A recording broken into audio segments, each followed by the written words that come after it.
Hello friends, and welcome to today's video where we're going to talk about the SBS Gayo performances. Now, I wanna complain for a minute. Okay, Simon is cranky, so Simon's gonna complain, and if you don't want to hear me complain, just like skip ahead a little bit. Anyway, here's the deal. I'm not supposed to be here right now. Like, I'm not supposed to be filming this video. I'm not supposed to be in this city. I'm not supposed to be in this state. I'm not supposed to be within several miles of the ground. I'm supposed to be on a plane right now. I'm supposed to be flying to Disney World so that I can go to Disney World with my cousins on Christmas. That's what I'm supposed to be doing right now. Unfortunately, I woke up at around 3:30 in the morning to pee, and I knew my flight was at risk of getting canceled, so I'd been checking pretty consistently just throughout yesterday, and I woke up to pee, and I was like, let me just check on my flight. And turns out my flight was rebooked, was the word they used, to tomorrow, and they also moved me from a non-stop to a changing plane, so I'm just not happy. I don't want to be here right now. I'm gonna miss all day at Epcot with my cousins. Thankfully, we're doing Magic Kingdom and Hollywood Studios the next 2 days, so those are the parks that I really want to go to, but I'm mad. I'm gonna miss the Guardians ride, I'm gonna miss drinking around the world, I'm gonna miss Epcot, and I'm cranky. My point in all of this is to say that if I seem crankier than usual, that's why. Anyway, I'm done complaining, but here's the deal, okay? So we're going to talk about the SBS Gayo, but I know when I did the KBS Gayo, I used the Soompi article that had all the stages. The issue is, the Soompi article isn't out yet. I don't know what Soompi's up to. They're probably just in honor of, Christmas Eve, don't have, as many people working, but, it's not out yet. So, we used the all K-pop article instead, and that's the order we're gonna go in. Also, because I'm going out of town and I'm now terrified I'm gonna get stranded in Florida too, we're splitting this up into parts. That's really why it's in 2 parts. I could definitely do this in one big video if I really wanted to. I just would rather have extra content to pad, just in case something goes wrong. That said, I am going to try and chapter this video just so you can, see who's in here and jump around a bit. Part 2 is going to have most of the, actual stages. This is mostly Christmas stages and covers. But, there are some stages here that you might want to watch, so I will have it all chaptered so you can check all that out. Last thing before we begin, everything I say here is just my opinion. I can say that I don't like a look, it can be your favorite look of the night. I can say that I don't like a stage, it can be your favorite stage of the night. You can hate my favorite stage of the night.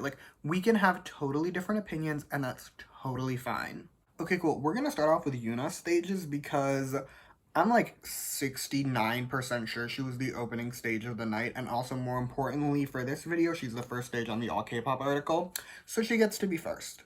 So Younha started out doing Event Horizon, a song that, in spite of having been #1 for 2 months, I've only heard twice in my entire life, so it's still a very new song to me personally, and frankly, I enjoyed her. I can see why it's so popular. It's not a god tier song to me, but I get the vision. The set for this stage was also very pretty. I really liked this set. This was one of my favorite sets of the night, probably because it had a giant piano, and as we all know, I'm weak for a good piano. However, the only real thing she did during the stage was just play the piano, and again, we love a good piano moment. However, I do wish there was some more happening on the stage that I could have been engaged with. After Event Horizon, Younha did Comet, a song she released in 2007 that I did not know existed, and therefore, I'd actually never heard before, and I thought it was pretty good. It did also have the same set as the prior stage, which I, as previously mentioned, really liked, so that was a win for me. This was also a collab stage with Minnie and Oogie from Giddle, and the looks were all around slay. Younha had the same look for both stages, she did not change in between, and I really liked her looks for both. I was going to mention it earlier, but I decided to move it here because then I can just talk about all the looks at once. And the Giddle members, they looked gorgeous, so all around I was here for the looks. There was also things happening during this stage, aka there were backup dancers doing some things, they were throwing people in the air and existing on stage and being visually engaging, which I really appreciated, so that was a win for me. Overall, I liked Younha's performance. I thought it was a very solid opening, and I enjoyed it. We're gonna do some rookies next, and right off the bat, we had a collab stage between NMIXX, Tempest, and NewJeans. However, collab is a bit of a stretch because it was literally just all of them doing their own choreo, independently of each other. They were never on stage at the same time. However, it was technically listed as a collab, on the YouTube page, it's NMIXX and Tempest and NewJeans, but, it's a fake collab. Either way though, we start off with NewJeans, who have some choreo. I have said many a time, and I will repeat later in this video, that I don't like talking about NewJeans. They make me uncomfortable, and they didn't really do anything here, so we're gonna skip them. Then we had Tempest, who had some of the worst dance break audio I've ever heard in my entire life. Definitely of the night. Quite possibly some of the worst ever, though. But, like, it hurt my ears. The looks and choreo were very good, I will give them that, but it hurt me. Finally, we had NMIXX, whose performance of this stage lasted roughly 5 seconds because it immediately went into their actual stage. Speaking of which, let's get into the NMIXX stage. So they started off doing a remix of, like, it was like a mashup, really, of OO and Tank. And whilst the background was very cool, I will give them that. I really liked the ship. I thought it was a bit slay. The song itself, I was not here for this remix. I'm so sorry. Like, it was not it for me. Also, the looks were a bit messy, if you ask me. Like, none of them looked bad individually, but, like, there was no cohesion. I realized that when I was watching the Gayos for this video. Like, cohesion matters in a performance when you pick the outfits, and it really felt like for NMIXX, each outfit was picked by a different team entirely, and they did not go together at all, which is going to feel really mean if the members picked the outfits, but, like, they didn't work for me, so I don't know what to tell you. Anyway, after a bit of OO, they did Tank, and if you know anything about me, you'll know I can't stand this song. I have a violent vendetta against this song. It makes me so angry. I hate it with all my heart and soul. They closed out by doing more of OO, and I just don't get why Dice was completely absent. Like, hear me out. I would have gotten it if it was like, if all the rookies had done their debut songs, and it was like, we debuted this year, here's what we debuted with, but NMIXX only did their debut songs, in spite of the fact that Dice is more popular and also newer, so it just did not make sense to me. Anyway, it's fine, it doesn't matter, let's move on. Next up, we have who I realize is the only male rookies here, which is Tempest, and they only did Dragon, which I'm disappointed by simply because it is my least favorite Tempest title. I will say before we get into the song, the looks were great. I'm always here for an all-black look, and the choreo itself was very good for the most part. I really just wish they'd done a different song. Like, that's my only key issue with this stage, which is unfortunately a very big issue, but, like, I just wish they did another title, because Dragon is, in my opinion, by far their worst title, whereas, like, if they'd done Bad News or Can't Stop Shining, I would have been so here for it. I would have been having the time of my life, because I love both of those songs. Unfortunately, that's not what we got. We now have the final of the rookies, who was in the opening, which is NewJeans, and they also only did one song, which is Attention, and I want to stress very clearly, I watched these stages in order, and I wrote in my notes as I was watching it, I said, thank God they only did Attention, because if they did Hype Boy, I would have had to kill myself. Keep this in mind, it will be relevant later. Anyway, I'm still very uncomfortable talking about NewJeans just because they look so young that it literally makes me uncomfortable to just watch them perform. So we're going to be very speedy with them. The looks were fine. They didn't deeply offend me on a psychological level, so I'll take it. The song is boring, but it has been growing on me to the extent that I no longer can't stand it, and the dance break definitely existed. That is all I have to say about NewJeans. Let us move on to the superior hype girl group, SSERAFIM. SSERAFIM's intro right off the bat was absolutely iconic. It was giving this combo of, like, dark emo opera. And I don't know how they did it, but, like, it was working, it was giving, I was here for it. And the set was so cool. It was just, like, it was this grand ruin, but it looked so good. I loved it. And also, once the members actually, like, showed up and the opera part really stopped, the choreo was also amazing. Also, the looks were great. So, like, all around, this was a god tier intro. After that, they did Fearless, and personally, do I wish it was Anti-Fragile? Yes, I do, because I like that song more. But Fearless has continued to be really just, like, growing on me in the past couple of weeks, so I'm okay with it. They also kept the same absolutely gorgeous fits from the intro, so there was that. And the remix was kind of iconic. Like, this was a great remix. I low-key might like it more than the original. As a whole, ironically, in spite of being one of my favorite stages of the night, this was still one of the weaker SSERAFIM year-end stages, if you ask me, just because, like, they have been absolutely serving and slaying at these year-end awards and, like, festivals and everything. Like, they have been doing the most. And whilst this was very good, it was on the weaker side for them. Post-rookies, we have the start of cover hours, and right off the bat, we have Yeonjun, and we also have TOOX's management continuing to prove that they only pay attention to Yeonjun by giving him an entire solo dance break when every other performer of this little section was a group performance. First, his look though, I hated it. It's 99% just because I hate yellow fits, and like, he was wearing very bright yellow pants, so I hated it. And yeah, this is a me thing, I know, but like, I didn't like it also. For what it's worth, his shirt kept getting in the way. I feel like they did not have him practice enough with this outfit on, or they would have realized they should have had him wearing a different shirt. Also, this is another personal pet peeve that goes for like all the groups in this little section. You'll know when the section ends, don't worry. But like this next little subsection, they all did this where they didn't re-record the songs with their own audio, like with them singing it, which, hear me out. I get it on the one hand, because for the most part, other than Yeonjun, most of these stages were like a minute or two long. And, like, I get why you might not want to go into the studio, have to re-record it, do all the work to set it up for a 2-minute long cover. But I feel like it's kind of the bare minimum effort at the same time. Like, it adds something if you're willing to go to that extra effort to re-record the song with your own audio.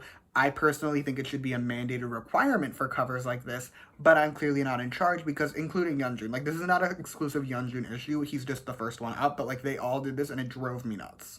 Anyway, now let's actually talk about Yeonjun's performance now that it's been like a hot minute since I actually started his little section. He started off, he did like a little medley moment and started off with Zoom, which is a song that I despise, and I also didn't like his choreo, so none of this was here for me. Thankfully, he didn't do Zoom that long. He very swiftly transitioned into Shut Down by Blackpink, which, song aside for a minute because it was literally just Shut Down by Blackpink playing in the background, the choreo for this song has never really been it for me either. Like, it's always given very TikTok-y vibes, and if you know me, you know I hate TikTok-y vibes for song choreo. Like, I just think it's lazy more than anything else, so, like, I've never really been here for the Shut Down choreo either, and I didn't like it. Lastly, he did Run BTS, which, it happened for sure. Like, can I be honest for a minute? This is honesty time.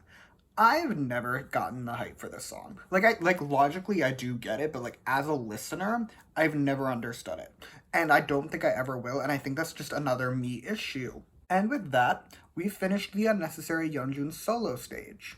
Our next cover is going to be some of the members of the BOYZ doing Hot by 17. Now, I have a vendetta against this song as well, simply because I consider it, by a very wide margin, 17's worst title. Like, by far their worst title. However, it was very popular, so I get why they did it. I just wish they didn't. That said, they looked great. Like, it was giving Brokeback Mountain, which I'm always here for when it comes to the fits.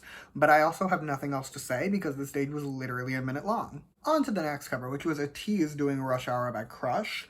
And these looks were a bit of a mixed bag. I will not be naming names, but I will say that some of them looked quite good, some of them looked quite awful, and I trust you to figure out who I am referring to in each section. The choreo for this was great, though, I will give them that. However, this was another minute-long stage, so I have nothing else to discuss.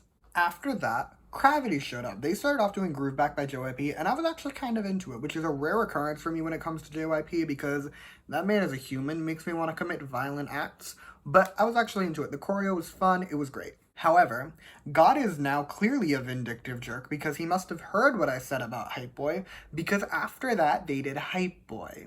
I hate this song, and I don't want to discuss it, so I'm not really going to. I will simply say the choreo had life to it, which was a new experience listening to the song because it is the most dead, soulless thing I've ever heard. Closing out our little subsection, we actually have a big collab stage. So all the people that I just talked about, from Yeonjun through CRAVITY, all showed up and did that by Psy. Just like with every other cover of this subsection, it was not re-recorded, which again, I just feel like it's the bare minimum you could do. For this one, I could see it more just because getting them all there at the same time could be a little bit more difficult, but also it's a recording. They don't actually need to be there at the same time. You can just record them all separately and stitch it together like songs. But like, I need to move on from this, but I hope you realize how much of a pet peeve it is, like now that I've complained about it to this extent, that they don't re-record the songs. I feel like it is literally the least you could do. Anyway, I don't really like this song. It's not that it's like a bad song and I hate it. It's just not really my style, so I didn't really enjoy it. I also don't really like the choreo. It makes me uncomfortable, so I will simply say that CRAVITY had the best looks of everyone on the stage and move on. Now, in spite of the fact that I just finished like a whole subsection of covers, The next stage is actually another cover because ENHYPEN started off their performance with a cover of Dope by BTS. Now, I want to say before I continue, as someone who was an ARMY when the song came out, like I remember when the song was released, I've heard it probably a million times. I've seen stages of it, Lord knows how many times, to the extent that I am kind of sick of this song for at least a decade. So like in 2025, we can reevaluate my feelings on Dope, but until that point, it's just gonna bother me. However, this cover has one very key thing going for it. They actually re-recorded it. I'm so proud of them for doing literally the bare minimum and re-recording the song, so like it does get credit for that. As for the rest of the cover, I mean, it's dope. Like, it's a song that I've heard so many times I could recite it verbatim in my sleep, and a stage that I've seen so many times that I could probably draw you a flip book of the choreography if I really wanted to. So, like, it was nothing groundbreaking to me. It just kind of existed. After Dope, they did Paradox Invasion, and while I will be forever grateful it's not Future Perfect, I still don't really like this song. I also don't really like the choreo. So whilst, again, like, I will be endlessly grateful because I can't stand Future Perfect, I do still wish it was a better song. The dance break was solid. I will give them that. I did enjoy the dance break. However, it was nowhere near good enough to save this stage.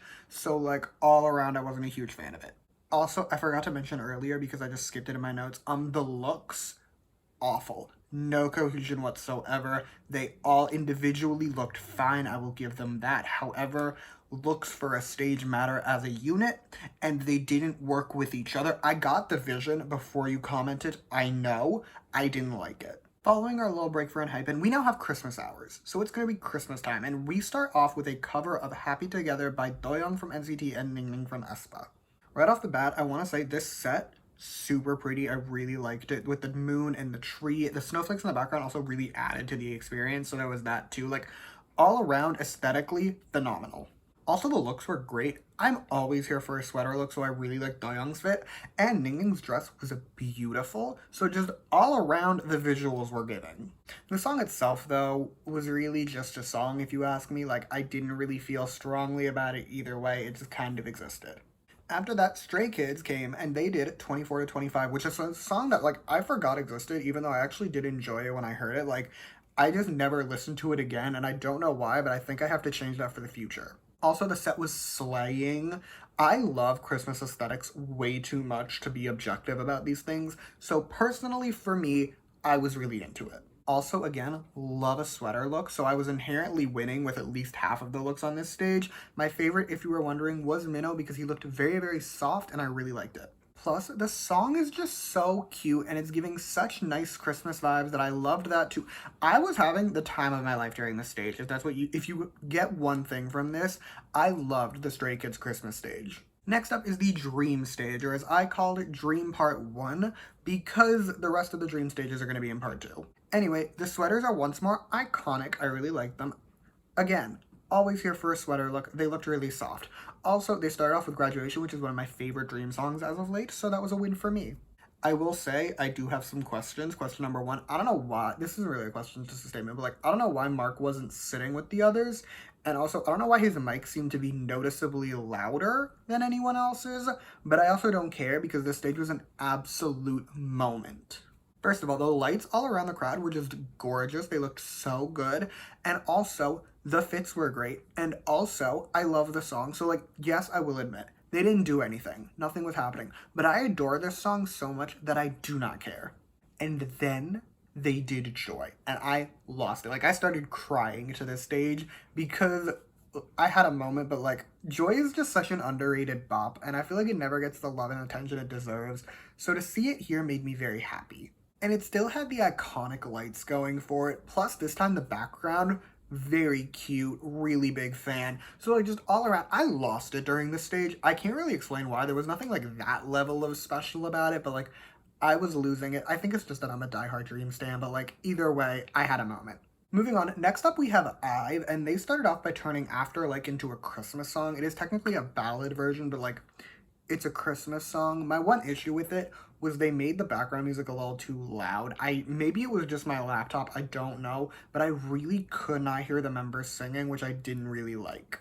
That said, I did still enjoy this stage. The looks were super cute, and I loved the castle. Plus, After Like as a Ballad actually worked really well. I don't remember who it was, but I remember it's some other like big festival thing. Someone tried taking their pop song and turning it into a ballad, and it did not work. After Like it worked, so that's a power move. After that, we had a little dance break, which was nice. I enjoyed it. And then they did the official song of the year, Love Dive. This stage was just all around incredible. Right off the bat, it's a great song, so there's that. The choreo is also very good. I really like it. And they kept the fits that I liked from After Like, so just, I was here for all of it. Anyway, yeah, that's all I have to say about IVE. Let's move along. We have reached our final girl group of the night, aka the final girl group that's going to be in this video, which is aespa. Now, right off the bat, I do need to talk about the fits because I half gasped. Like, it's complicated, okay? Listen, they each individually on their own look stunning. Like, these fits on their own were god tier. However, they do not work together. Like, some of them do. Like, it was more of a half-half. Like, half of them would have worked with half of them, but like, they were sets of two that looked. I don't know why I made that so complicated, but I hope you figured it out. Because, like, they worked with some of them, but they did not work as a collective, and I didn't like it, but they looked so good on their own, it's complicated. Looks aside, they started out by doing Illusion, which is definitely not my favorite song. I also don't really like the choreography for it. I'm not going to say it's, like, lazy or basic, but it's definitely not giving, if you know what I mean. After that, they did a little dance break, which, yes, I know, it's 90% power walking. However, personally, I really enjoyed it, and you can fight me. Anyway, they closed out their performance by doing Girls, which, can I just say, this choreo has way too much TikTok in it for me. Like, I really can't stand it. I hate it on principle. Also, I want to complain again because this would have been another great opportunity for them to do Dreams Come True, because, like, they could have very easily turned that into a Christmassy song, and they didn't, and I'm so disappointed in aespa's team because there's now 2 Gayos in a row that they could have done it very easily, and they didn't, and it makes me upset. Moving on, the next couple stages are what I have dubbed OST hours, and starting us off, we have Leah from ITZY doing a cover of Love Maybe by Mellowmance. Firstly, I want to talk about the set because it was so cute, like with the teddy bears and everything, it was adorable, 10 out of 10. The song, however, not the biggest fan. It's really just a song, if you ask me. Like, it's nothing special, and also nothing really happens during the stage. So while I adore the set, this was my favorite set of the night, by the way, it's just, the song could have been better. The second and final performer of OST hours is 10cm, who started out by doing a cover of ATEEZ Christmas Tree, and controversial opinion time, I know this might anger some people, this is really just a song to me. I never really got the hype for it. I don't really get it. It's really just a song. Like, yeah, it's Christmassy. It's very on brand for the Gayo, I will give it that. However, as a song, it definitely could have been giving more. After that, he did his own song, Drawer, and this is another one that's really just a song for me. Like, there definitely could have been more going on to keep me engaged. I did think it was cute, I will admit, that, like, the background had scenes from the drama playing during the stage, but, like, it was nowhere near a cute enough concept to make me ever want to watch the stage again. Last but not least, at least for this video, is going to be the besties' faves, CRAVITY. Right off the bat, I did love their looks. They were adorable, very Christmassy, very on theme, very much a win. Looks aside, they did like a winter version of Party Rock, which I actually really enjoyed. I did think the background music was a smidge too loud, but it was not that deep, and I definitely can look past it. As for the choreo, very cute, very much a fan. As a whole, like, big picture, I was very pleasantly surprised by CRAVITY during this evening because, like, their cover was really good, this stage was really good, their looks were really good all throughout the night. I will not be standing, however, because I need to have something to hold over the bestie. And yeah, that's it. That's all I got. Part 2 will not be out tomorrow because I can guarantee it will not be out tomorrow because I have a different video planned for Christmas that I already filmed, edited, and scheduled. So, like, she's going up tomorrow. However, this one will be up the day after that. So, part 2, you'll have a little gap in the middle. I think you'll survive. But yeah, that's all I got for you today. Thank you so much for watching. Feel free to comment your thoughts on the stages down below. Let me know which one was your favorite. You can also like and subscribe if you want to or don't. I will be okay either way. And if you want to hear more from me, you can follow me on Twitter at @s_album reviews. I'll link that in the description. And yeah, thank you again for watching. Bye!